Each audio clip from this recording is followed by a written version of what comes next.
পছন্দ ধরেছে শরীরে। আপনার দালালি করবেন না, আমি বলি আওয়ামী লীগের দালালি করবেন না বসে বসে। আওয়ামী লীগের দালালি করবেন না, মানুষকে বিভ্রান্ত করবেন না।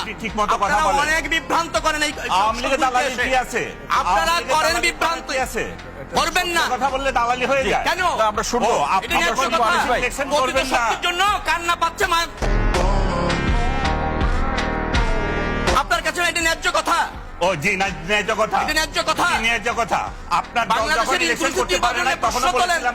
আওয়ামী লীগের আমলে বিএনপি অংশ নিতে পারি না, এখনকার আওয়ামী লীগ অংশ নিতে পারছেন ঠিক আছে? বলেছি ইলেকশন বিএনপি যখন আসে নাই তখনও বলেছি। এইগুলি করে তো বিভ্রান্ত করেন আপনারা, দালালি করেন, স্পষ্ট দালালি করেন। দ্বিতীয়ত হচ্ছে 5ই আগস্টের পর কথিত একটি রাজনৈতিক দলের যে পতন হয়েছে, আনিস আলমগীর ভাইরা সেটা ধারণ করেন। আপনি শুনেছেন গণ অভ্যুত্থানে সরকারের পতন হয়, পতনের পর ক্ষমতাচ্যুত হয়, কিন্তু রাজনীতি ছেড়ে দেশ ছেড়ে ভেগে যায় শুনেছেন নাকি? যারা রাজনীতি ছেড়ে দেশ ছেড়ে ভেগে চলে গিয়েছেন তাদের নির্বাচনে রাখতে হবে, এই দায় জনগণ নিয়েছে নাকি? আওয়ামী লীগকে বিচার দাবি হয়েছে, আইন করা হয়েছে, বিচার হবে, ট্রায়াল ফেস করবে, তারপর রাজনীতিতে বৈধ হলে রাজনীতি করবে, নির্বাচন করবে, সবই করবে। কেন তার আগে কেন হবে না? এত উদ্বিগ্ন হলেন কেন? বিচার হওয়ার আগে কিভাবে বিচার হয়ে যাবে? কেন হবে? আপনি তো ভেগে গেছেন, পালিয়ে গেছেন, আপনার রাজনীতি মানুষ বর্জন করেছে, আপনার পতন ঘটিয়েছে, এটা আপনার শাস্তি চায়।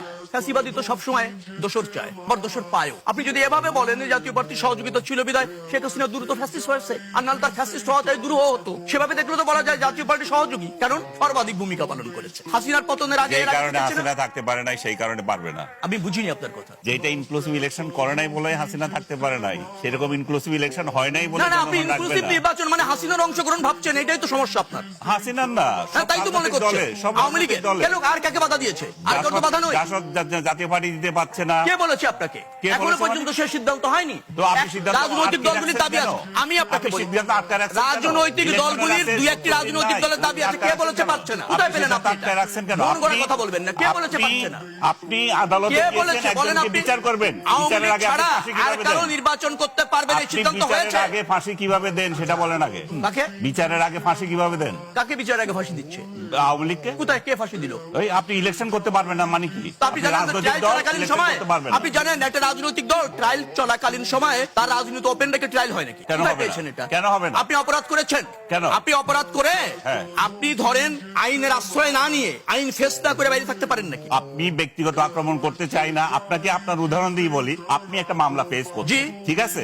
তো এখন কি আপনি জেলে ঢুকে থাকবেন? না, আমি তো জেলে, বা আপনার ফাঁসি হয়ে যাবে। আমি আদালত কর্তৃক জামিন প্রাপ্ত।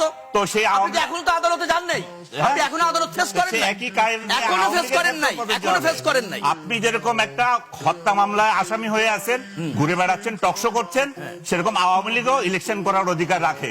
যেদিন তার বিচার হয়ে যাবে সেদিন আওয়ামী লীগ যেতে পারবে না ইলেকশনে। আপনার সমস্যা আছে, সমস্যা আছে মাথায়, সমস্যা আপনাদের হচ্ছে পছন্দ ধরেছে শরীরে। আপনার দালালি করবেন না, আমি বলি আওয়ামী লীগের দালালি করবেন না বসে বসে। আওয়ামী লীগের দালালি করবেন না, মানুষকে বিভ্রান্ত করবেন না। আপনারা অনেক বিভ্রান্ত করেন, আওয়ামী লীগের দালালি কি আছে? আপনারা করেন বিভ্রান্ত আছে, করবেন না। কথা বললে দালালি হয়ে যায়। কেন? আমরা শুনবো শক্তির জন্য কান্না পাচ্ছে আপনার কাছে, এটা ন্যায্য কথা। ও জি, ন্যায্য কথা, এটা ন্যায্য কথা, ন্যায্য কথা। আপনার বাংলাদেশের ইলেকশন করতে পারে না, তখন বলেছিলাম ইলেকশন ঠিক হবে। আওয়ামী লীগের আমলে বিএনপি অংশ নিতে পারি না, এখনকার আওয়ামী লীগ অংশ নিতে পারছেন ঠিক আছে? তখনও বলেছি ইলেকশন বিএনপি যখন আসে নাই তখনও বলেছি। এইগুলি করে তো বিভ্রান্ত করেন আপনারা, দালালি করেন, স্পষ্ট দালালি করেন।